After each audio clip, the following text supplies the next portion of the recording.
TikTok, it's time to rock. Thank you guys for jumping in and joining us on the 5150 show. It's my pleasure to introduce to you guys Brad, the backdoor man. How are you, brother? Good to see you.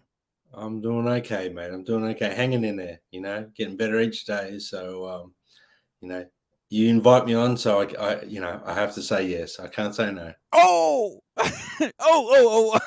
Well, look. To be fair, guys, I don't want you guys to think that I'm a mean host. I'm not the mean host. And we'll talk about that a little bit later. I do invite Brad and say, bro, if you want to come on and hang out with us and shoot the breeze and talk a bit of music and a bit of Van Halen to help you through your therapy, through your recuperation process, we're here to do that. And I've got to make it quite clear too that Hoss isn't here. He's, because we've sacked him. We haven't sacked Hoss, so he's... And Hoss hasn't left us, or done a runner on us or anything like that, ladies and gentlemen. So Hoss is interstate preparing for a gig. So that's why Hoss isn't here. Otherwise, he would normally be here hanging out with us. But we can get away, I'm sure, Brad, with one show without the Hoss. Well, yeah, big shoes to fill without Hoss here. But, we look forward to having him back. And all the best with your gigs over the weekend, brother. Yeah. And the big one, ladies and gentlemen, the big one that's coming up in a couple of days' time. We're going to be live on air. Stay tuned to the channel. Make sure that you are subscribed because we've got some information coming through on how we're going to do that. You guys don't want to miss that pre-show gig that we're going to stream from our channel and Fruitcake Tony's channel. We're going to do a simulcast between the two channels. We look forward to that. Hey, one other thing too that we really are grateful about is the channel growth. You guys are fantastic, sharing our channel on all your social media links. Our subscribers are up. And also, if you are watching our show on a replay, which a lot of you guys are, we are so happy that you guys are doing that, and we take that very, very humbly. Thank you for watching us and being interested in what our channel has to offer in the way of entertainment and I won't say it. Entertainment. Let's just say entertainment. Brad, yeah, I better shut up soon because we got two cool cats to jump in here. One cool cat the channel has hosted on at least 2 or 3 other shows. He's a very, very good friend of the channel, and we do look forward to catching up with him in a couple of seconds. But also the channel has the pleasure of also hanging out and sharing some interesting insights and stories with Lewis from the Fairfield Guitar Company. So I'm going to drop these cats in, and I want everybody in the chat to pass on your warmest greetings to these guys for hanging out with us. Mikey. What's up, and Lewis. Boys? Hey, man. Good to see you, Brad. Mikey. What's up, Andrew? Oh my gosh, everyone's got dolls. Oh. There you go. Oh, this guy's getting a little jealous. Yeah. Oh, he is too. That's one of his Oh my gosh. Hey, while we're talking about these Funkos, so how are they going to do the David Lee Roth one with the leather chaps and the and the back cutout? How are they going to do that? Will that be an X-rated one or something? There'll be a PG-13 and an adult only. There'll be 2 models. Yeah, jeepers, I probably got myself into trouble for mentioning that. But look, we love you, Dave. We love you, Dave. We love David Lee Roth, don't we? We love, good on you, Mikey. But look, guys, it's my pleasure, obviously, on behalf of the channel and everybody in the chat to welcome Mikey and Lewis. Thank you, guys, for taking the time to come out and hang out with us. When you guys reached out, Mikey, and said, look, you could get together and talk about this guitar that's been built for you, and you shared some photos with us on Instagram, I said, man, let's do it. Let's let's do it. And then obviously we got to know Lewis a little bit closer, especially through Instagram, especially through that company, especially through the products that he is putting out there on the market, the attention to detail, Lewis, that you are providing Van Halen fans. My gosh, is second to none. The fact that you are taking time to build a business around a subject that's very dear to us as Van Halen fans, my gosh, I'm envious. I'm jealous, bro. And but because of that, though, I'm still going to wish you all the best for doing it. Thank you. I appreciate that. Very kind of you. I appreciate it very much. Awesome. Yeah. Some of the best replicas I've ever seen. They're just unreal. Thank you. It's funny when I first started making them, people were like, wow, you really nailed on something. And they don't think of the, 20 years of passion that you had behind you to fuel it. They just think you did it 1, 2, 3. And, it's what do they say about success? It doesn't come quickly. It comes after failing for a long time. And that's basically what we have here. It's obviously Mikey's been a huge, huge, huge support. There's been a couple of more guys here, Steve-O and Kurt, which you guys know. And there's been a great support system to help me propel this. And more than a business to make money, it's more to connect with the community. I have a day job, but this is the fun part of what I do on a daily basis, connecting with people like you. So thank you. Yeah, sure. And look. The fact that you can do it as a sideline business obviously is always going to be a benefit, isn't it, Mikey and Brad? But the fact though, and we're going to talk about this a lot, I'm sure, during the show. The fact that you're giving guys, and we know Steve-O really, really well. And I've received messages from him about the product that you guys have got, through your company, and just what you're doing is you're providing guys. Old guys like us, an opportunity to have something in the flesh, that we've dreamed about by looking through magazines and videos over the years. Yeah. That's exactly right. And you know what? That's how we all met. We all met through this community, which is great. Lewis and I met, probably at the beginning of the pandemic. COVID had just started. It was like March of 20. And like most of us, we're all guitar guys and Eddie Van Halen geeks and nerds, and we love it. So we had a lot of time on our hands. So we were like, you know what? I got a lot of guitars. I want to make one. And Lewis the same way, started building guitars. And I saw him start building a 5150 model. And, I reached out to him on social media. We kind of spoke, and then we kind of drifted a little bit. And then once he started up with the straps, he'll get into it. I was like, I'm all in. I'm like, where can you find the 78 bomber strap? Nowhere. And then we started DMing and messaging each other, and then we became friends. And then, 6 degrees of separation with Kurt and Steve-O and you guys and the whole Van Halen community. That's the great thing about this thing. It's a passion, like Lewis was saying. We all have day jobs, but this is our passion, right? I don't golf. I do Eddie. Good on you, Mikey. And thank God you don't, Mikey. Thank God. We love that you're a Van Halen nut. I thought I was a Van Halen until I met this crowd of Van Halen nuts around me, and I'm like, I don't know anything compared to these guys. Lewis, look, I've got to agree with you.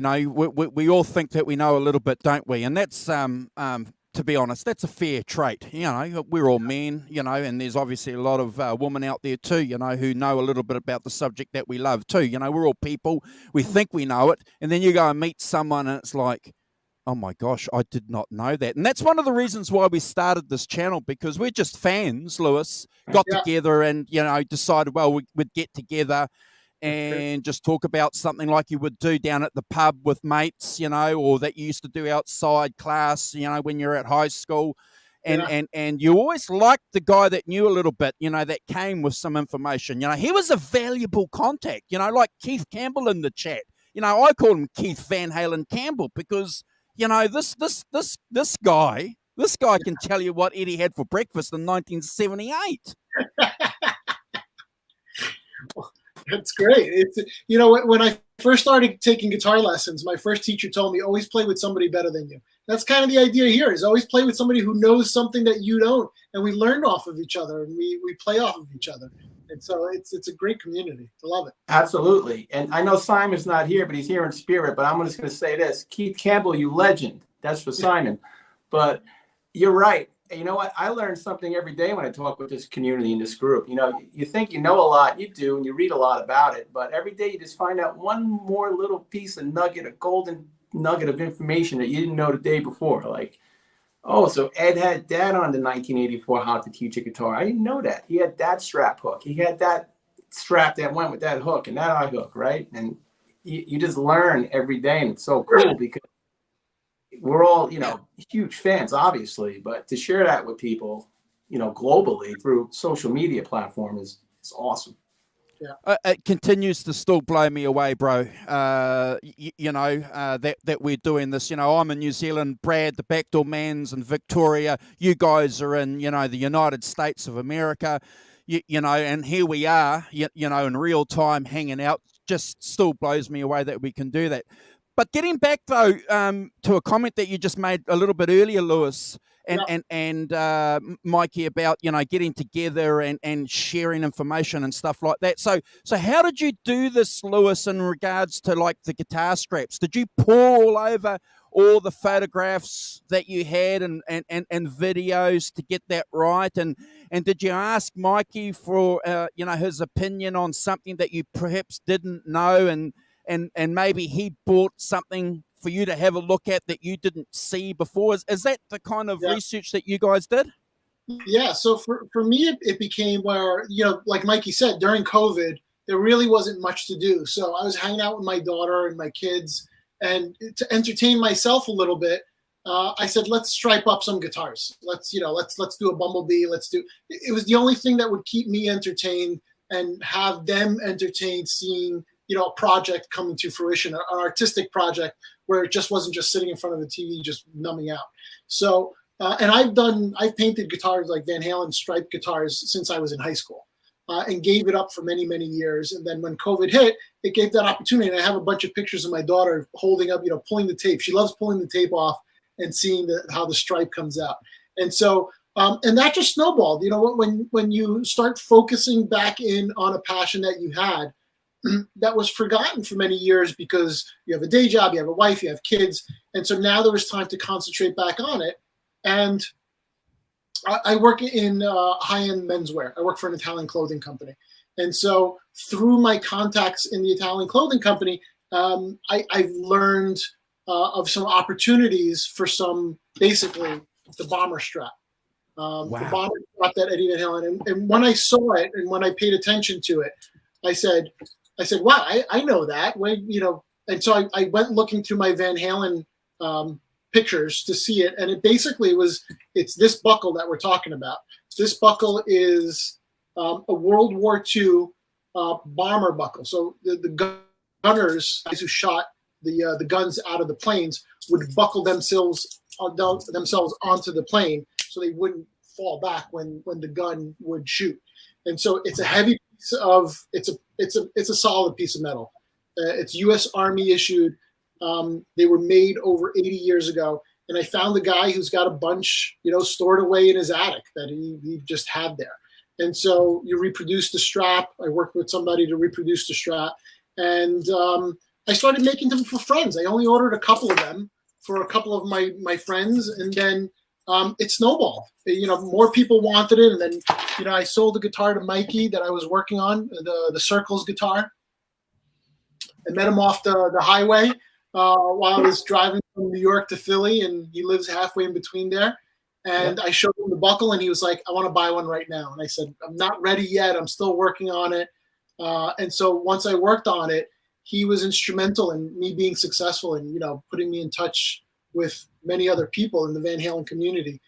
So kudos to Mikey for being there when I needed him. So, but it's just in my nature to pay attention to detail and to, you know, this strap, the leather piece at the end of it took me 3-4 weeks to figure out, because there's certainly manufacturers that you can buy this end piece from. But none of them looked exactly like the one Eddie had. None of them were the same shape. And with my connections in the menswear industry, it was easy enough to cut a piece of leather and talk to people in my industry to get it done. And then it just snowballed. Then, Mikey was, why don't you do a 5150 strap? Why don't you do a Bumblebee strap? And it didn't really start off as a business for me. It started off as trying to get straps for my friends. And in fact, the first iteration of the Bumblebee strap, I was taking 10% of sales and donating to a cancer research. Wow. Just because I have this opportunity to connect with the community. I'm not really in it to make money. But if I can give back to my community, my dad died of cancer, Eddie died of cancer. It's a good opportunity to just to give back a little bit. And we ended up giving $1,000 to the American Cancer Society. Yeah. Oh, well done, bro. Well done. My mum passed away from cancer too about 3 years ago. So to hear anybody supporting cancer in their own locality, in their own neighborhood, is always a good thing. So well done for that. Guys, before we continue the conversation, I'm just going to I don't do this often, so bear with me, but I'm going to do a quick shout out. We have to do that, okay, before we continue the conversation. So we've got Tim Thomas in the chat. We've got Keith Van Halen Campbell joining us. We have Johnny Bean here. Helene O'Hara, all the way from Australia, good friend of the channel. Thank you, Helene, for joining us. We have Fruitcake Tony. Please, guys, go and subscribe to Fruitcake Tony's channel. You'll find his channel on our community page. In fact, go and subscribe to all the channels on our community page. And Lewis, we'll put your channel up there too, your YouTube channel. We'll make sure that we do that too. We also have John Conklin. He's also on the Fruitcake Tony show, another Van Halen nut. John, good to see you, brother. We have PJT in the chat from Australia as well. Saint Brando, a new name in the chat. Jack Saint Ong. Yes. Forgive me, They're bro. our friends from up north, Andrew. They're friends of good friends in the community. Jack and Brando, love you guys. Huge Van Halen fans. Shout out there. Awesome. Good for you guys to join us. Steve-O, 5150. Thank you, brother. Thank you, bro. My Axis has the eye bolts sent to me from Steve-O, so I'll never forget that, bro. Thank you. Christopher Lives. Sorry, bro. Did I interrupt you? Sorry. Okay. Sorry, bro. We have Christopher Live Sawa in here. Gretch Zeppelin, another good friend of the channel. Tim Thomas, Dan of New Jersey. And I think, gentlemen, that's probably about it. So we can get back to talking. Snow Pony, that's a new name. Thank you, Snow Pony, for joining us. If you guys are watching, if you haven't hit that subscribe button, please do. It means a lot to us. We subscribe back to your channel no matter what channel you've got. You subscribe to us and we subscribe back. And I have to tell you, some of the channels that we've been subscribing back to are very interesting. I have to if you want to know the people that are watching your channels, go and subscribe to their channels and have a look at. That's great. Oh my gosh! Guys wearing assless chaps in those channels? Oh my gosh! Oh my gosh! We're going to be family friendly, Mikey. I'll tell you. I'll tell you off here, bro. But yeah. Look. Okay. Where was I before I interrupted the conversation with the shout outs? You got Lewis. You were talking about your company. Please continue, brother. No, it's again, the attention to detail came because of us Van Halen fans we're very detail oriented. We like things certain particularly, and it's in my nature to do that as well. So I've worked on these straps. I have about 6 of them now. One of them that we're going to be unveiling with tonight, a new one coming up. But I'm excited to show them all to you. But we'll hear from Mikey first too. I want to get some of Mikey's opinions back too. Well, yeah, and that's a great story, Lewis, the way we met, because Lewis and I were talking on social media, on Instagram, and all the platforms, going back and forth. And I saw him doing some projects. I remember he had built a 5150 guitar and he had sold it. And I reached out to him because he started building a Circles guitar. And I'm like, wow, I'm really interested in that. So I hit him up. I'm like, hey, is that for you? Is that for sale? He's like, I always wanted one, but I'd sell it to you. I'd make another one. So I'm like, I'm definitely interested in it. So he built it for me, sitting right back there next to the Marshall cabinet. Oh, Grab it, Mikey. Grab it, and we'll highlight it. Let's have a look. Yeah. We can't Do whatever Brad asks. Absolutely. Look, Lewis built this for me. Oh. And it's just beautiful. It's just like Ed's. It's got a Floyd Rose, a non-fine tuner Floyd Rose on it. Mm-hmm. It's got a DiMarzio super distortion like Ed's. You look at the back detail that he did here. It's just like Eddie's. We got the big block in the Floyd Rose.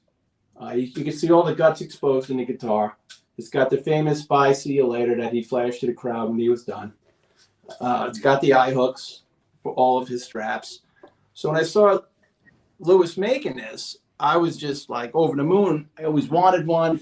The EVH models, they're tough to come by. They made them 1 year, 2014. So if you guys are fans and you know that, if you see them come across eBay or something, they're uber premiums like Ernie balls. They're a lot of money, and it's hard to find them. So when Lewis was making that, I reached out to him. I hit him up right away. And like he said, I'm like, hey, Fairfield Guitar Company, you live in Connecticut? You know, and he's like, yeah. I'm like, I'm in Jersey. I'm a New York guy. So we're about 90 minutes apart. I said, either ship it or I'll come to you. I'll pick it up. And he's like, well, you're in Jersey. You know, for my work, I actually go out to Philly like a couple times a year or once a quarter. I'll meet you because you're kind of in between Philly and Connecticut. I'm like, great. You tell me where. So we're like exit 8A. So I pull up exit 8A. We meet at this parking lot. It was like a drug deal. I'm like, hey, I'm Mike. You're Lewis. Give me the circles. I'll give you the cash. That's and right. Then he met, you know, we started talking for a while. It was great. And then, like he said, he's like, hey, before you go, I'm working on something. Let me bounce this off you. What do you think of this? And he pulls this out of the car and he shows me, you know, the prototype of the bomber strap. And I'm like, wow. I'm like, you had me at hello. I'll take one, please. And that's what started like our friendship, because from that day on, we just spoke all the time on Instagram and stuff, hitting each other up. And he told me some other things he was getting into. And I'm like, yeah, do the B strap. I'm like, you know what I need? I need a 5150 strap, you know? And he's like, yeah, I was thinking about that. And then it kind of just developed into Lewis doing some more cool stuff and building more guitars. You know, he built myself and Steve-O a Rasta guitar.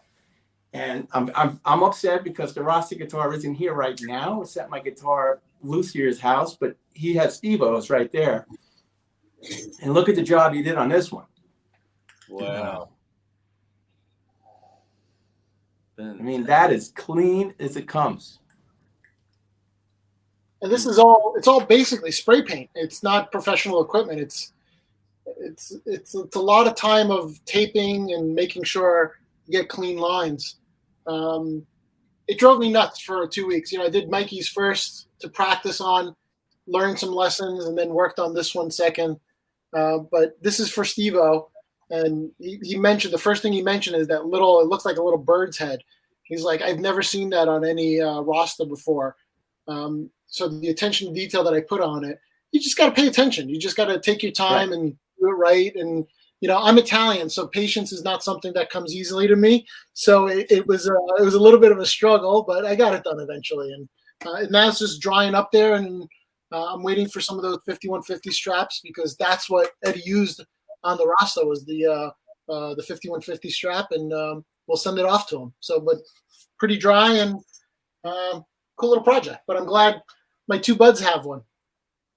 Awesome. Mine is 90% completed. A friend of mine who does a lot of the work on my guitars, he does like the soldering of the pickups and stuff I can't do. He has it because he's putting that special DiMarzio X2N with you know, if you ever seen the Ross, it's got the bars in the pickup. It's called the DiMarzio X2N. So he's putting that pickup in for me. It was supposed to be ready, but it wasn't ready, so I wanted to have it for the show. But we'll show it the next time. But I sent you guys some photos on Instagram. You probably saw it. It's just about done. Yeah, but they came out fantastic. Steve-O's in the comments. He's right. It's a 2-inch thick mahogany body from Lockheed Guitars. Cool. Those guys, if you know Lockheed, they make some really nice stuff.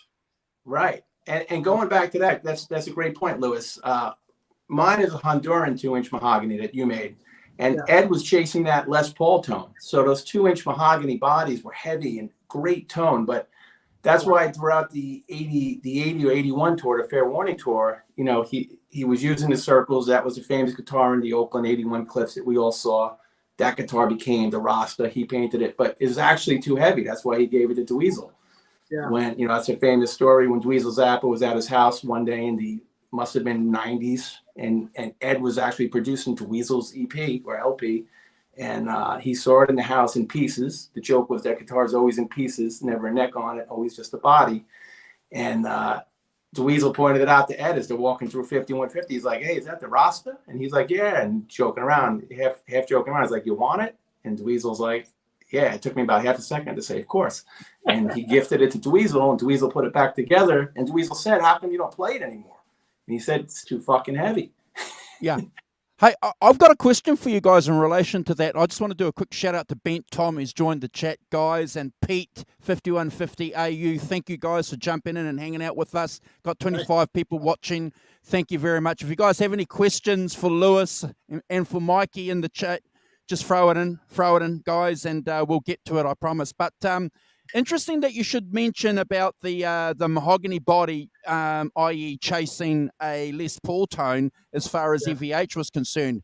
So do you think one of the reasons why he went to basswood later on was mainly to reduce the weight of the guitar because of what he was doing, you know, on stage and the length of the gig? So maybe that had some relevance?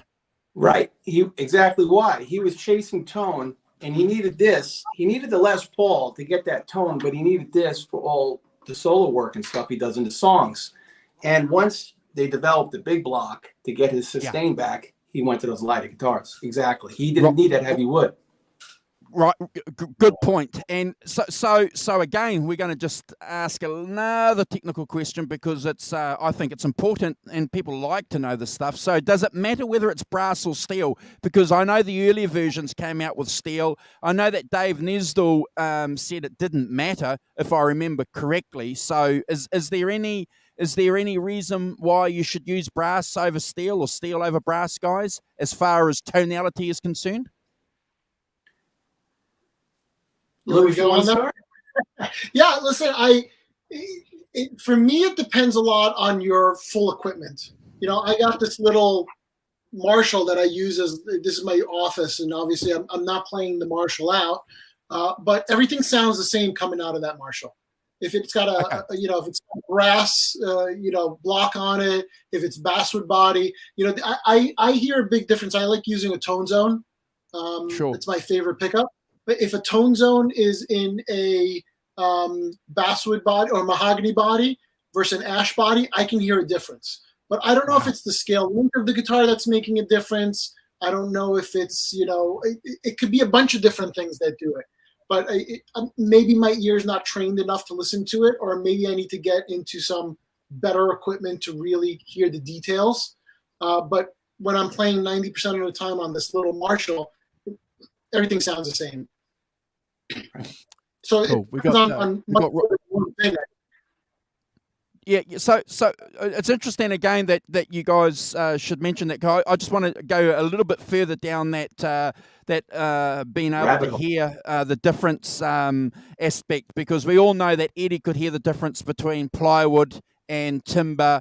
When it came to cabinets, he knew, and you couldn't pull the wool over him. We know that Kenny Wayne Shepherd knows the difference between gold tip leads and any other standard lead. I can't. I don't know the difference. I'm half deaf though through industrial use, so probably I'll never hear the difference. But I think it's interesting that musicians can, and when people have tried to trick them to try and catch them out, they never get caught out. Apparently you couldn't catch Eddie out, Mikey. Right. The thing that I love about Ed the most, and still do, and we all know he's the tone chaser, is that all the different periods of Van Halen, we got to see Ed try everything, right? So he was almost like he was dipping his foot in the pool before all of us. So when you were mentioning like even brass parts before, like he went through that period in the late 70s around Van Halen 2, so that's 79 into 80, where he had the brass compensated nuts on the necks. He had the brass tremolos. Everything was brass. And then later on, he was like, you know what? It's too tinny. I don't like the mid-range and the treble in that. So then he started going into different things. I find when he went to those mahogany bodies was my favorite tone. So you look at Fair Warning. Sure. Every guitar player is going to say that's my favorite album. The tone, sure. The Brown sound for me, the early Brown sound was the pinnacle was Fair Warning.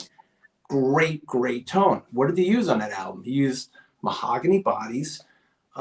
There's debate, and Kurt and I and Steve-O and Lewis were talking about this last week. Unchained, the rhythmic parts of the song, we all think, I think anyway, he recorded with his Les Paul when he got his 58 or 59 Les Paul.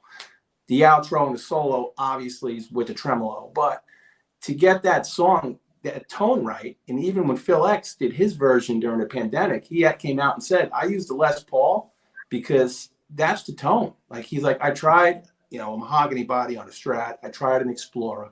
He's like, when I used the Les Paul, that's what Ed was using. So for me, I follow Ed through his development of his career. When he eventually got up to the Ernie Balls in the 90s, he was constantly chasing that tone, and he always achieved it. So if you ask me, what do I think? I always refer to what he was using at that time. And I say, you know what? I think that's the sound. That when he was chasing it, he got to it. That's where it leads me to go. And that's where I do. But that's just my ear, what I hear in the albums. Interesting. I'm going to give that some serious thought. And I think that makes perfect sense. Lewis, getting back to your company, so you're establishing yourself now amongst the community as a provider of something that's authentic and the attention to detail, which we love, is obviously clearly evident in the product that you're providing. Without giving too much away, because it's a commercial world that we live in, the opportunity is open to you now because you've created this pathway into the Van Halen community with your company. It's pretty unlimited, isn't it, with what you could provide to Van Halen nuts that's Van Halen related, bro? Yeah, no, listen, I'm proud of everything I'm putting out, but there's also a future goal to what I'm doing. As you mentioned, there's some things I can't talk about yet that are still in the works. But, my goal was never to copy Eddie 100% and make 6 straps and start a business there.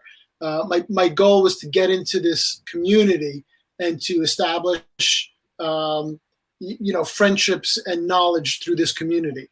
And so the straps are going to be a gateway towards something else. Again, I don't want to make Eddie Van Halen straps forever. I'm thrilled making them now, and I'm thrilled connecting with the community. But there's also a limit to how much you can do before you tap out and you just become stagnant after that point. So there's a couple of things that I'm certainly working on in the future. I'm up to 1, 2, 3, 4, 5, 6 straps at the moment, and I'm tapped out. I'm done. My wife is like, if you make any more straps, I'm not going to talk to you anymore. So it's a matter of I make 50 of each. When I run out of those 50, I'll make another 50 because I'm very anal about quality control. We were talking. I was talking with Mikey earlier about the 5150 strap. The 5150 strap is going to be hitting next week. I'm getting delivery on it. Copied it to exactly Ed's specification. Let's see if I can get some light on here. There we go. And so it's angled appropriately. Got to put my logo on the back of the tail there. Fairfield Guitar Company. And it's taking a little longer than normal because the leather manufacturers shipped us leather that wasn't thick enough. They promised us a certain thickness, and it came in too thin. And not that there's anything wrong with that, but if you get leather that's a little too thin, it's going to stretch on you. It's not going to rip. It's going to give a little bit more. And so, being the fact that it's holding a guitar, and it's not just the 8-10 pounds of the guitar, when you're leaning on it, you're adding another 30-40 pounds on it, and it needs to hold up properly. So there's a lot of little details that go into it that just need to be explored properly. But once that strap's done, there's really, once all the R&D's done on it, there's really nothing much else to do. At this point, do you make it in red? Do you make it in green? Do you make it in orange? But I'm a purist. It's a black. Eddie had a black strap. He used it on the 5150, used it on the Rasta. Let's move on. Let's do something else. And so that's the deal on things like that. It's just trying to be as authentic as possible, but using it as a gateway to connect with the community and do other things as well. Right. Oh, that's fantastic. We've got a couple of people who want to shout out. We've got Teresa in the chat. Crappy Luxuries joined us. Thank you, guys. Steve's made a comment here. Is Mikey doing his hair again? So he knows what Mikey's doing, when he puts the camera off. So we're not getting a drink, brother. He's getting a drink. Look, I think the fact that you've done that and you can work that out, Lewis, is fantastic, and I think it's a great thing. It's a great marketing tool as well. Because people are going to be interested to see what you're going to come out with, and the fact that you're reaching out to the Van Halen community is great because you're giving that, again, I'm going to repeat myself, the authenticity that a lot of Van Halen fans want. If you're going to spend $2-3 grand on a guitar and maybe even more, having that extra finishing touch of a period piece guitar strap Brad, to me, makes sense, so why not? Yeah. Yeah. It was funny when I first started making some of these straps. I would get comments like, "Oh, it's too expensive," and I was very honest with people. I'm like, I'm making luxury product. If you don't want a luxury product, it's not for the guy who's trying to make a $200 Frankie. It's for the guy who bought the $2,000 one and wants the proper item. Right. And I'm concentrating on that. On that high end, it's what I know. I work with an Italian clothing. I work in high end. It's the mentality I grew up with and that I know. So I wanted to stick with that and stick to really being authentic and detailed. Right. To have, and that Lewis, because a lot of folks. I was going to try to make one of these, Andrew, and I'll be honest with you, I probably couldn't. And there's no market. And if you have Eddie's 78 Eruption Strat, sure, this is the piece that goes with it. And there's no market for that really, where you can go out retail and buy one. And it takes guys like Lewis and people in our community who know all the intricacies about that strap. How many studs are on it? What were the rows that Ed had, and how high was the studs? Where the studs ended before the strap started. Like, a guitar company isn't going to do that. It takes someone like Lewis who could do that. And the great thing with Lewis is he's a fan. He's a guitar player. He builds guitars. He builds the accessories. He does the research. Like that's a great add value for any fan or collector or player looking for that piece.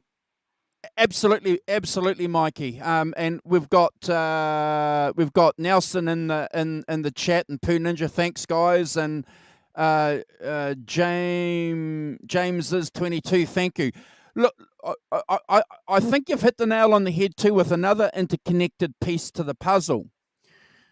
People want to buy something off somebody who's a fan, and we've come to see that, especially with what's happened over the last couple of years. You want to see that connection now with the companies that you deal with. You want to see the guy that owns the record company come on and hang out with people on YouTube, or musicians come out now who wouldn't normally hang out with YouTubers like us. Now they come out there and do this, and it's really important, and people want to see that. It signifies authenticity, not only just for the product, but that connection of going back. Oh, okay, Lewis from Fairfield Guitar Company. Yeah, he's a Van Halen fan. So that's an important part. I dig it. I get it. Yeah.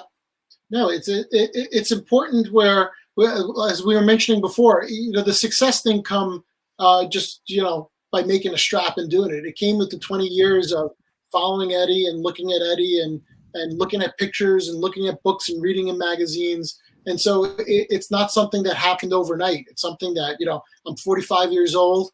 I started following Eddie when I was in my 20s. So it took 22 years of knowledge to come to this point to where we are now, to making straps to that level. So it's taken a little bit of work, and it's work that I've enjoyed, because I don't think of it as work. It was my passion that turned into this little side business of making these high-end straps.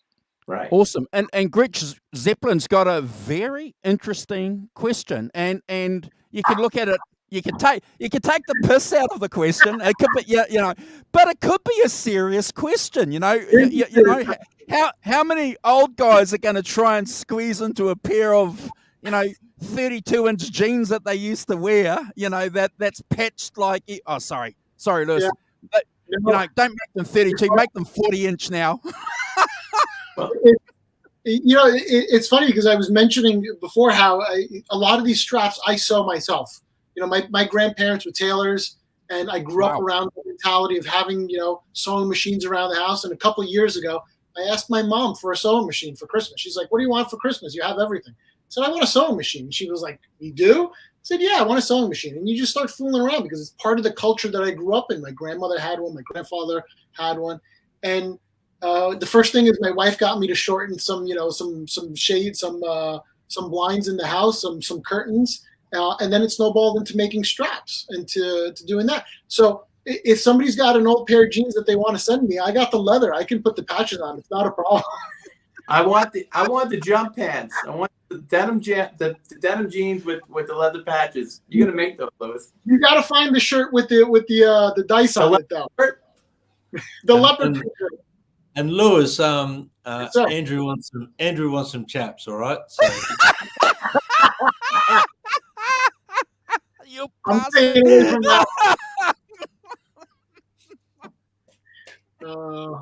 Sorry, Andrew. I work for a shirt company at the moment. You know how many times I've thought about going up to my boss and being like, "We need to make all the shirts that Eddie wore during, you know, the 80s and 90s," because he wore some cool shirts back in the day. He did. And there's a famous picture going around Instagram now of Eddie's favorite red shirt, and I'm sure you guys have seen it around. You know the picture. I could probably find it, but it's easy enough to just copy these shirts and see who made it. And I'm like, maybe there's a little side business of making shirts that Eddie was seen wearing. I don't know. put my two passions together of clothing and Eddie Van Halen, and making like a line of clothes or something. Look, I think it's going to work, bro. You know, I think Brad will look pretty good in the hoop. There you go. That red and white striped shirt that Eddie was wearing in '89. Who wouldn't? You know. You gotta get the red and white striped socks though to match though. Remember those? Yes. No, I'm keen on seeing Andrew in the chaps, or am I keen? I tell you what, if anyone ever wants to donate me a pair of chats, I will do a video on the channel members only page. So I promise. So they have to be donated.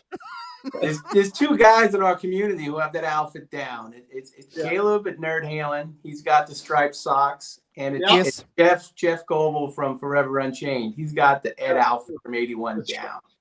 Excuse me one second, gentlemen. No problem. Oh, look, we're having a bit of fun here, guys, and thank you, everybody in the chat for participating and hanging out with us. It's really, really awesome. We do appreciate the fact that you guys are sharing our channel. It's great. It's humbling for Brad and I and Hoss and the Rock Professor. There he is there, Mikey.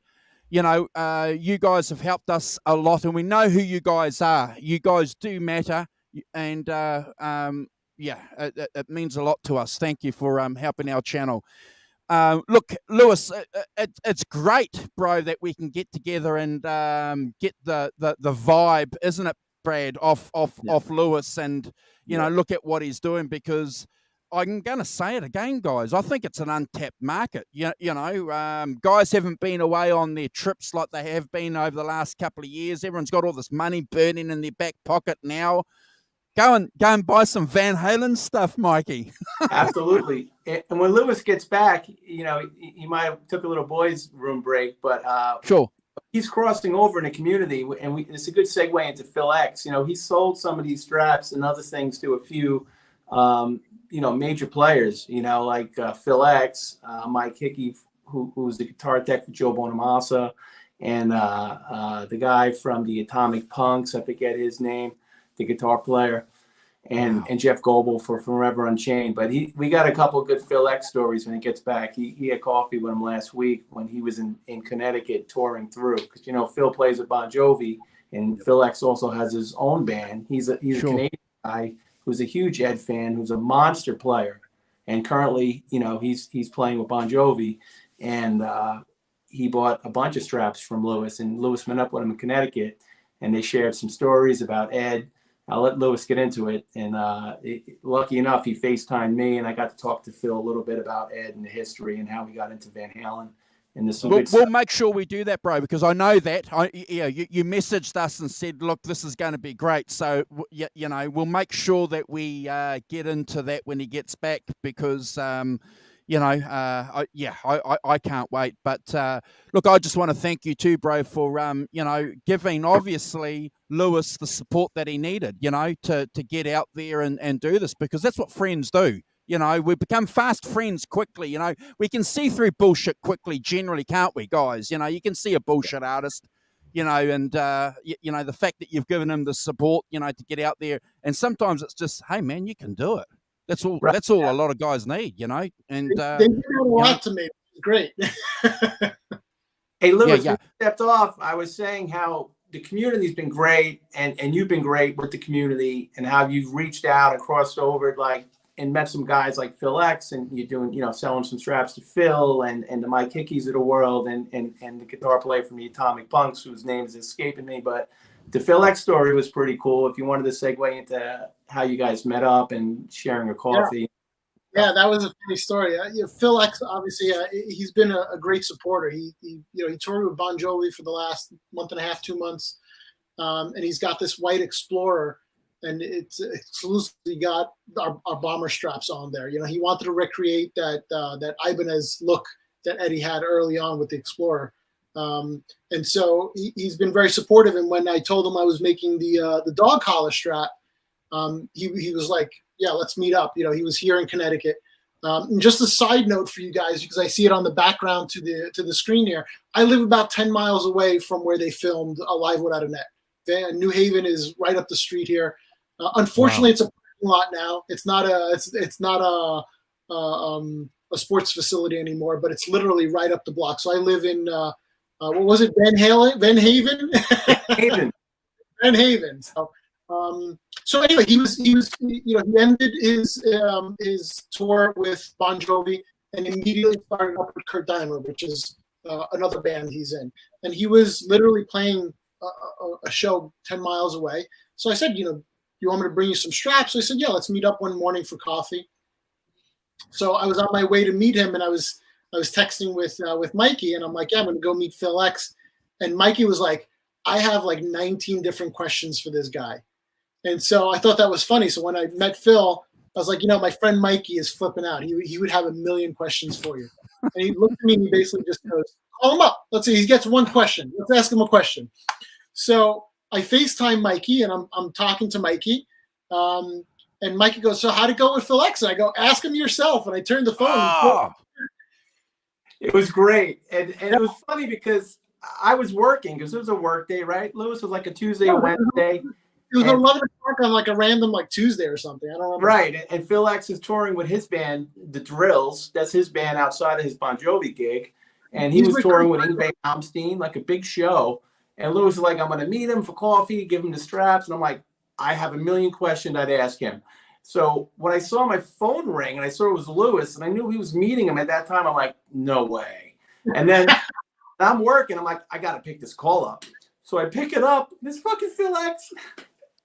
He's like, dude. I'm like, oh my God. My head just went. So I'm like, I go, you with Lewis? And he's like, yeah. He's like, what's your one question? I'm like, I got a million questions. I go, but if I had to ask one, Lewis and I talked about, there's a picture of you in one of your posts on Instagram where you're in the studio with Ed. I don't know if it was the early 2000, it was 2010 or 11. I go, tell me about that. Did you jam with him? What was going on? What was the conversation?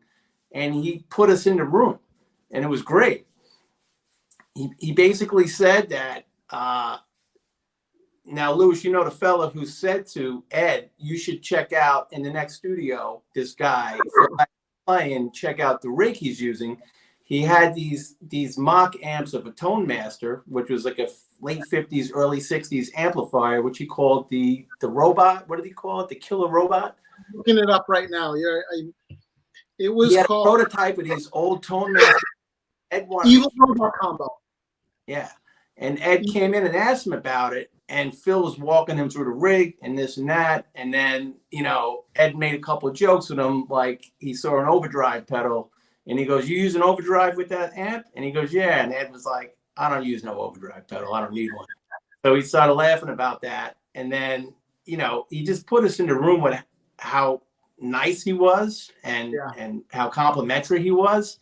And it just blew his mind. And then we went off topic of, when did you first get into Van Halen? And he was like, "I was 10 years old. My first show was the Fair Warning Tour in 81. And, I got into telling him, well, my first show was Live Without a Net in 86. And, we just started talking about the history of Van Halen and what it meant to us and the loss that we all feel in the guitar community. And, just talking about why he plays the Explorer to get that same kind of sound as Ed. And he made one cheeky joke to me, which I mentioned to Louis afterwards. I said, "Hey, you got that SG guitar that you striped out like a Frankenstrat. It's red, black, and white with the stripes." I go, "I think the guy in Canada made it for you, Johnny B." And he was telling me, "Yeah." He's like, "And it's a shame because on the road with Bon Jovi, he's a little shy about me bringing it on stage because it's Eddie Van Halen and it's a Bon Jovi show." So I'm saying to myself, come on, what a schmuck. Let him play the damn guitar. So we joked about that for about a minute and a half. And then, he went into telling me he's going to have his own signature line with Epiphone coming out and it's going to be an SG. So that was really cool. But just the connection with Ed and how he met him and the conversation they had, and he put us in the room. And this is a monster player. And through Louis, through the guitar, the bomber strap, how this all, 6 degrees of separation, the guy's FaceTiming me. It's just amazing because this is the guy I've watched the whole progression of his career from when he was doing his little, demos in a Toronto, music store in the early 2000s. And now this guy's touring with Bon Jovi. And if you ever want to see a great documentary, it's one called Hired Gun on Amazon. And it's got all these session players, and Phil X is one of them. To see this guy projected to where he is now playing arenas with Bon Jovi, and he's a Van Halen guy, waving the flag every day. Love it. So it was just a cool moment. Thank you, Louis. That would be because I was talking to him and he said, "Call me, so I have your number."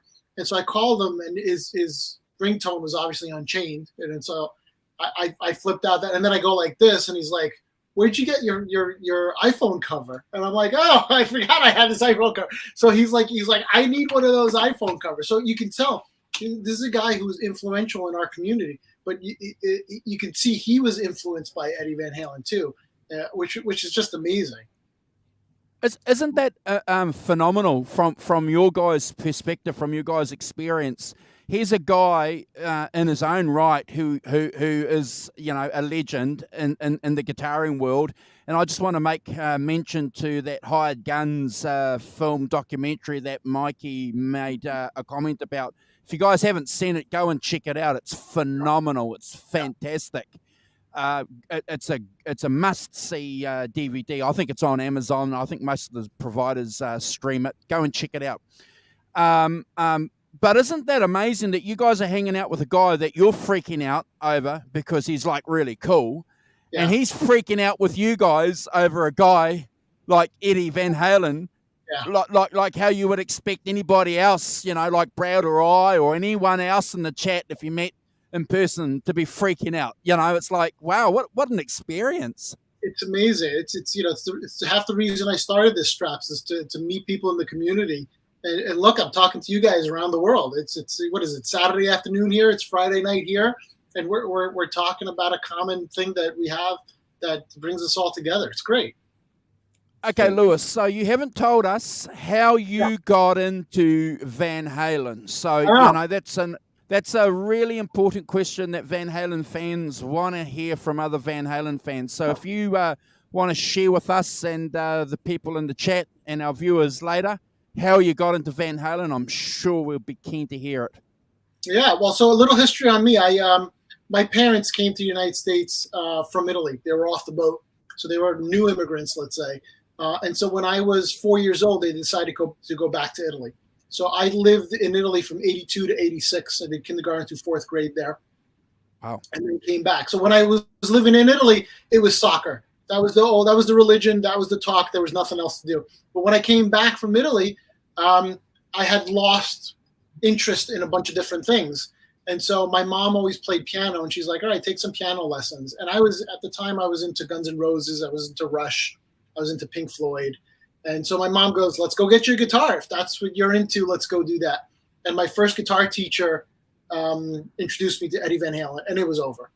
As soon as he introduced me to Eddie Van Halen, it was like, it was, it's like everybody says that first time they heard him was the first time they got bitten from him. I looked at it and I said, this guy's doing, and this was 90, now we're talking 89 or so. Wow. And so even in 1989, he was extremely influential to my generation. And then I got into the Pound Cake. That was the OU 812 era. And then when Pound Cake and Foreign Law for Carnal Knowledge came out, I was all in. I learned all the songs, and I dove deep into it.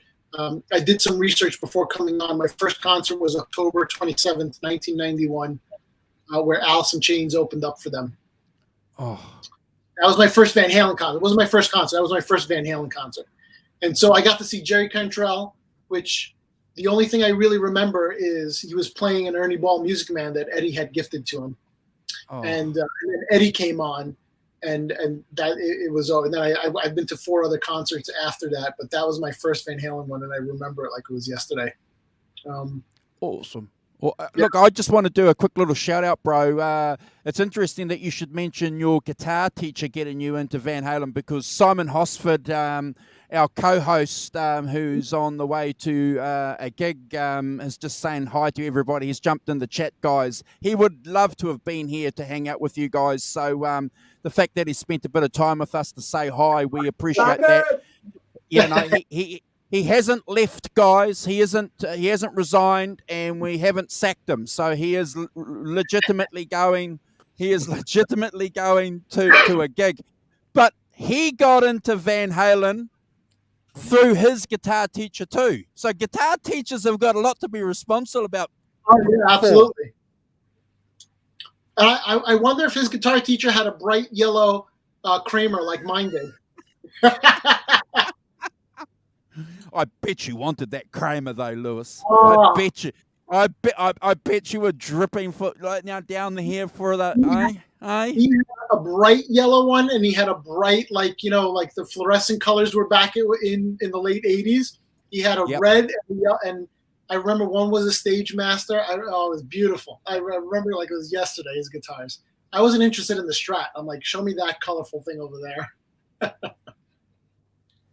And you have a yellow Wolfgang right now. That's the Woodstock, right? I sold it. I got rid of it. I had a yellow Wolfgang Standard, which had an amazing neck on it, but I got rid of it. I'm into these projects, so I'm building like 3 other guitars at the moment. Right. I get bored with guitars very quickly, and so I kind of move on. I don't have a guitar that's like been with me for the last 20 years. I like to screw around and change pickups and work that magic out. Yeah, we had a conversation before the show, Andrew and Brad. Is Steve-O, me, and Lewis. And Lewis doesn't really know it yet, but he's building me a shark. So, Ooh. So Lewis, I've got to ask you about guitar building, because my attention to detail. I don't do it. I won't do it. I can string a guitar. I can adjust pickup heights and straighten a neck, and that's about it. But I always envy guys that have the attention to detail that can build guitars. And so you've mentioned before that you've got this. It's a family trait. You're in the garment industry, which obviously clearly has to have that. So transitioning from that into woodworking. Did you have a set of woodworking skills beforehand, or is that again something you've learnt on the job. Funny you mentioned that. My dad built furniture for a living. He was a cabinet maker. Oh, And I think that's where I get it from. It's the innate wanting to fool around. And it's funny, I was thinking about it today. In the last year and a half, I've probably built more straps and guitars than I've sat down and actually played a guitar. Right. And so, and I told Mikey the other day, I'm like, I got to stop this and actually go back to the base of what got me into this and actually go play. Right. Like, I got to get back into a band. I got to practice like an hour a day. I haven't practiced. These guitars have been sitting here like that for the last 3 weeks without me touching them. And yeah, it's waning on me now. It's like I gotta go play. I gotta stop all this fooling around on the side and actually go play guitar. Yeah, it's the hardest thing, right, Lewis? We were talking about it last week. You had a chance. Phil X invited you to go to the show and go backstage. And you know what? Through COVID, through the pandemic, his kids, his daughter and his son were in a play, and they haven't had a school production in 2 years. And he's like, on one hand, you know, you're going with Phil X and it'll be great backstage, going to see the show, Ingve, the whole 9 yards. But life is going on for all of us. We all have day jobs. We all have families. We all have kids. I'm at soccer and flag football. I was at flag football 2 hours ago. It gets in the way, so to speak, of your passion, right? So there's not enough hours in a day. I need 2 Mikey Mo's. I need 2 Lewises to do everything I want to do to fulfill this life and to fulfill everything else we're doing. But like, you haven't had time to play guitar because you're busy with your second job building guitars, right? Yeah. So well, it's more labor of love. The building of guitars, it was more of a passion. I do it for myself. I don't sell them. I don't promote myself as a builder. But basically that came out of 20 years of ruining guitars. You know, I remember the first time I had to take frets out of a neck. That guitar was garbage after I was done with it. But you know what? You learn from it and you move on. You hope you don't not doing it until, a 60s Les Paul. I hope you're doing it to like an 80s Yamaha or something. You know, you got to pick your battles with the ruining guitars. But I've ruined a ton of guitars to where eventually you start being good at it. But I do it more for myself. You know, my mom used to say it kept me off the streets, kept me in the garage, playing in the garage, away from the dangers of getting into other things, getting into other trouble. But funny story, Mike was talking about the family. You know, even after building all these guitars during COVID with my daughter and having her peel off the paint, my son came up to me the other day and he goes, "Oh, we were in art class." He's 9 years old. He goes, "We were in art class." And I said, "What'd you do in art class?" He goes, "The teacher said we can draw anything we want." And he goes, "I drew a 5150 guitar." And it blew my mind. I'm like, wow, I'm rubbing off on this kid. So he goes, "I told the teacher all I needed was red and black because the paper was white, and I went to work." And I'm like, "When are you bringing this home? We're going to frame it." I don't care what it looks like. But next generation of Van Halen fans, right?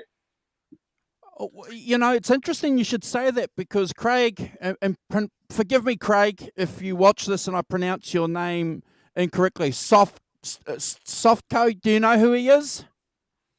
COGS Guitars.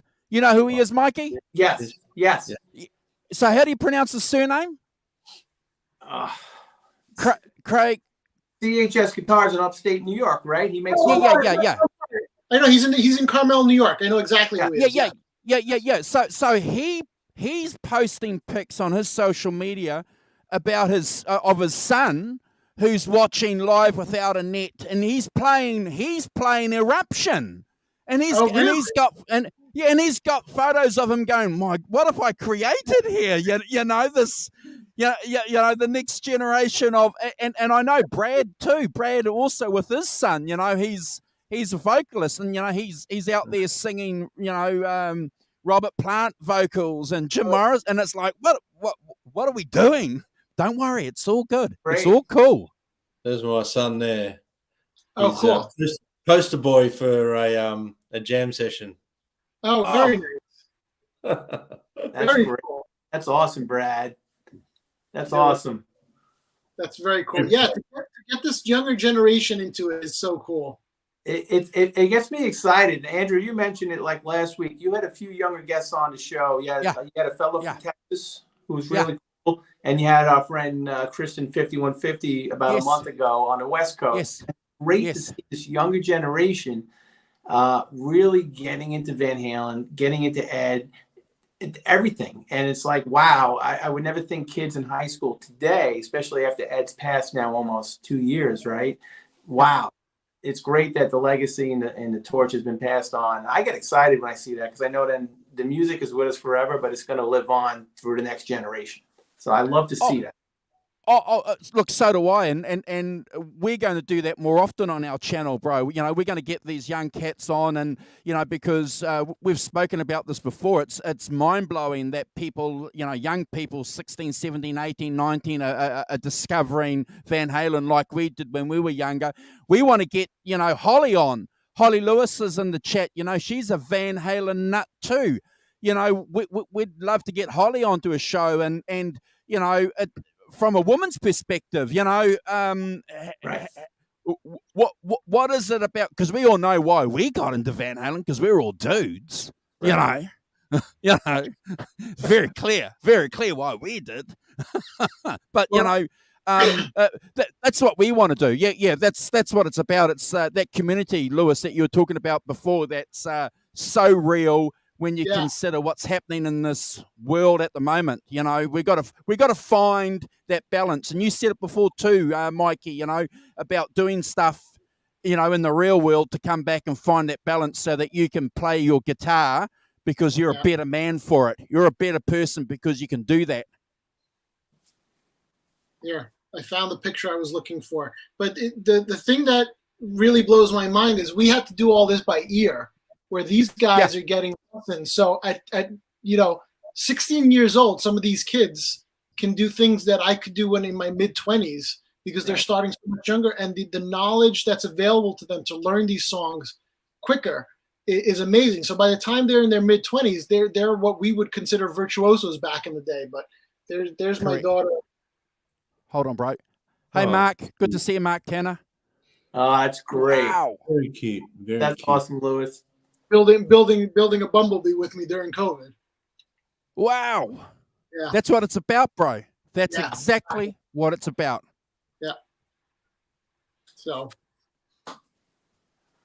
But, hey, Lewis, do you want to show or reveal some of the new cool straps that you bring in besides the 5150? Did you get into the other one? So let's go through a bunch of the straps. So we obviously have the bumblebee, the bomber strap, which Eddie used on the Black and White Frankie and the Shark guitar, and he also used it backwards. He used it this way on the Dragon guitar.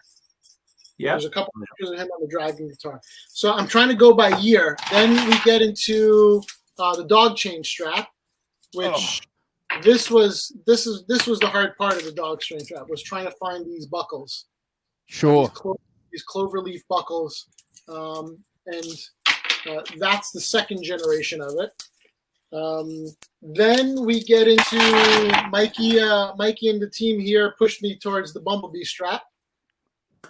So the bumblebee, I got the zombie reproduced, and I was telling a couple of friends before how I kind of put on the tape right before I ship it because I want it to be nice and fresh when you guys get it. So we have that. Then there's the 5150 strap, and this one I've been getting a lot of attention to. There's a cheap strap that you can buy on Amazon, which has plastic buckles. And the leather is really not even that great of the leather. It does the job, obviously, but this one just brings it to that next level where it's nice, supple leather. Got the nice metal buckles. It matches basically Eddie's 100%. And then there's one that I'm revealing tonight that people are like, what else is left? And I'll show you a picture before I show you the actual strap. And so this is exclusive to tonight. I'm launching it on my site for sale tonight. I'll show you the pictures, and you guys tell me if you remember this strap. Wow. So this is on the inside sleeve of the Van Halen 2 album. There's the buckle. Oh. And so the buckle is It's one of the straps that Eddie used. I'm trying to get a better picture for you. There you go. Yeah. He used it in the photo shoot. It's the Van Halen 2 photo shoot. And, Kurt actually told me that the reason Eddie didn't use this one more was because it interfered with his wireless system. There was too much metal in there. And so what he would do is he used it for those 2 photo shoots. A photo shoot with him with navy pants on, which is this one. And then there's a photo shoot of him with red pants on, which I believe is the same photo shoot because it's the same guitar. It's the Charvel B. Yeah.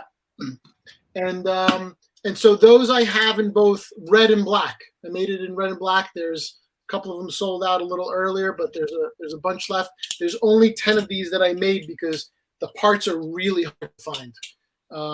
They're airplane parts from a 1960s airplane, and I have to fight with people who are restoring airplanes to get these parts. So it's either a Van Halen strap or it's going into a restored 1960s airplane. Those are going to be on the web. They're actually on the website now in both black and red, and so that's the last of my straps.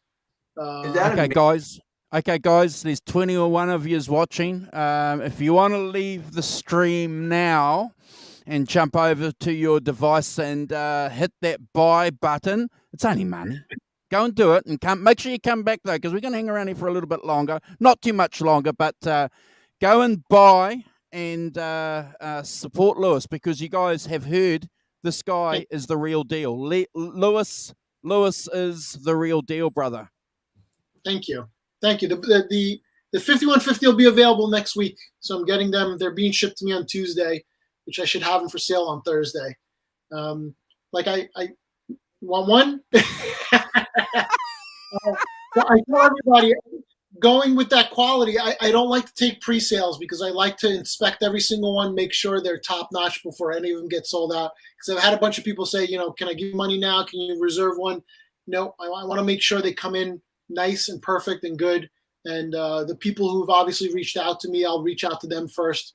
But they'll be more than enough. I try to do runs of 50s, but the 5150, which seems to be something that's really, really interested to people, we can make those. There's no special pieces to that. We can make them. They're going to be about 115 US. And so shipping, thank God they reopened shipping to your part of the world because it was closed for a long time. Yeah. Near on 12 months, they weren't shipping anything over to Australia. Somehow we were getting it here. Amazon weren't doing any deliveries to Australia, but they were coming here for some strange reason. Yeah. No, the only option I remember was FedEx, and it was super expensive. Yeah. And then the United States Postal Service finally opened. Then it's funny, 30% of my sales are from Australia. So your market is something that's there's a lot of Van Halen fans out there. Yeah. And the other 30% is the state of California. So think, it's amazing to me that around the world, all these Van Halen fans. I love it. It definitely opened up, Lewis. I don't know if Pete was in Australia, PJT 5150 still in the chat, but I had sent him something in Australia about beginning of April. It took about 3 weeks, and it went priority mail, United States Postal Service. Got there in 3 weeks. Wasn't uber expensive at all. It was south of $70. So it opened up, and that's going to help. Yeah, no, and again, for a small little strap, I think it was $45 to ship it. It took 2.5 weeks, 3 weeks to get there, so it's not too bad. That's good. Oh, yeah, absolutely. And what's really interesting, I just want to echo what we said earlier at the top of the show, guys, about learning stuff, through these forums. So Keith Van Halen Campbell always assumed that the seatbelt was from a GM truck. So he's learned something here tonight too, that they're actually, seatbelts from airplanes. I need to clarify one thing, because there was a discussion also about it coming out of a Jeep. And because there's pictures of Eddie Van Halen in a Jeep, and take a picture. The research I did, I found them. And it could be the buckle manufacturer sold them to different outlets. They sold them to airplanes. They sold them to car manufacturers. The problem with the cars is they don't have this, and that's the buckle that Eddie used. So Right, they might have this, which is basically just a plain, airline buckle. We gotta listen to the stewardess next time to learn how to use it. Sure. But this is the part that, if you see in the picture, it's the one it's that part right there. Correct. With my finger right there. Wow. And that's the hard part to find. And these are repros. There's some original ones that I have, but they're really hard to find. So it could be, they could be absolutely right that it came out of a car, because the manufacturer who makes the buckles might have made buckles for automobiles as well. Right. But the way I found them here in the States was through airline. It was a 1966 airline. You're right. We all got excited, Lewis, when you were making these, and we all joked around about, well, there's that famous Neil Zolweiler picture of Ed in his Jeep CJ5 on, in front of Neil's house. And we're like, he probably took the seatbelt right out of that CJ5 Jeep. But you're right. That one piece, which is the clamp that goes around the eye hook, you find most of airplanes. Yeah. Ah, okay. So again, this is the attention to detail, guys, that you guys are paying for. That's reflected in the product that you're going to have on that valuable guitar that you've got, that you've always wanted, that you've spent your whole 20, 30 years, 40 years sometimes, dreaming and lusting over. Simon's got a question for you, Lewis. Have you got any of those dog collar straps? Because if you have, can you hold one aside? He's going to reach out to you because Simon Hosford wants one. Yeah, I'm actually making more. I've changed manufacturers because obviously you can understand in this new world, there's restrictions everywhere and there's shortages everywhere. So the gentleman I was working with to make just the strap part. Sorry, I'm gonna wake up all my kids upstairs to make this. He was understaffed and he couldn't produce them enough for me. So I pushed him to make them because I really wanted to see the quality on them, and he made 10 of them, and I got rid of those 10 in like a day and a half. So and I was a small manufacturer for him. Like he was concentrating on some of the bigger orders that he was getting from customers. So he was putting me aside. So I went to visit somebody new, and the new person can make them pretty quickly. So I hope in about a week or two to have about 50 more. Oh, well done. Well done. Yeah. Hey guys, I think we should wrap it up soon because I know that you guys have been up for a while. It's a little bit late over there. You guys have shared some interesting information with us. Lewis and Mikey, will you guys come back? Will you come back and hang out with us again? And when you've got anything else that you want to share, when the raster is ready, I'd love to get you guys back on the channel. Absolutely. I should have it next week. So, over, what are we in May now? Anytime in June, I'd be happy to come back on. Anytime, Andrew. Maybe I'll drive over to Mikey's house and I can play it. Yes. Yeah. Do that. Yeah. Look, I'm mindful that it's late where you guys are, and I think everybody has had a treat of a show tonight. If there's one thing that I've got out of this show with you guys is, the determination that you guys have as Van Halen fans, as music fans. We're going to be, you've seen the cliche photographs, haven't you, and posters of these old guys in retirement homes fighting about bands that they loved, Van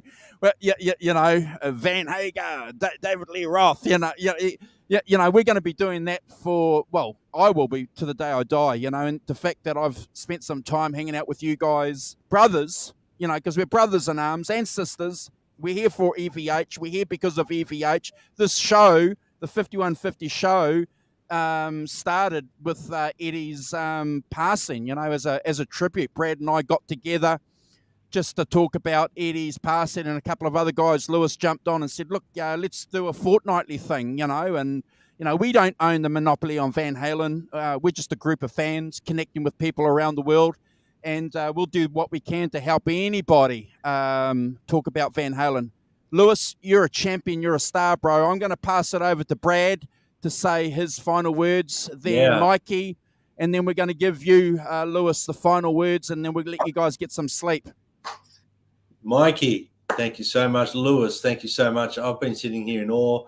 Can't wait to get my hands on a strap or two from you as well, Lewis. So I'll be you'll see some money coming through at some point from me. And mate, fantastic work. The replicas you're doing are just so good. They're just, I mean, you know, like you said, there's a market here in Australia. I'm going to be part of that. I think our good friend Hoss told me to pass on his regards, and that's him today. That's him today. So he's awesome. I'm looking forward to that live stream. I can't wait to watch that concert. Yeah, right.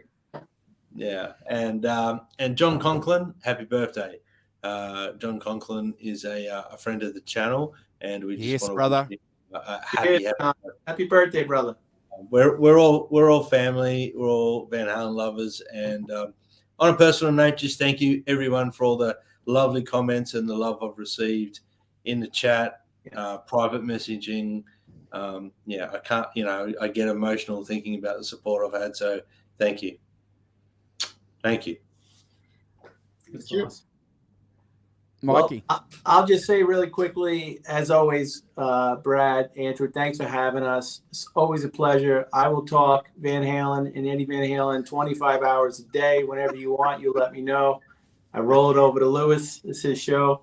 Well, I thank all of you. Obviously, I'm tremendously honored that this community has embraced what I'm doing here, and I'm honored to be part of this community. Brad, I'm straps aside. I'm glad you're doing well. We need everybody healthy and strong, and so keep well and keep going on strong for us. But thank you. Thank you very much. No, thank you. It's been. I've had an amazing support from the community. So thank you guys. Thank you, Lewis, and thank you, Mike. No, it's an honor to be with you guys. Appreciate it. Awesome. Thank you guys for coming to join us on our channel.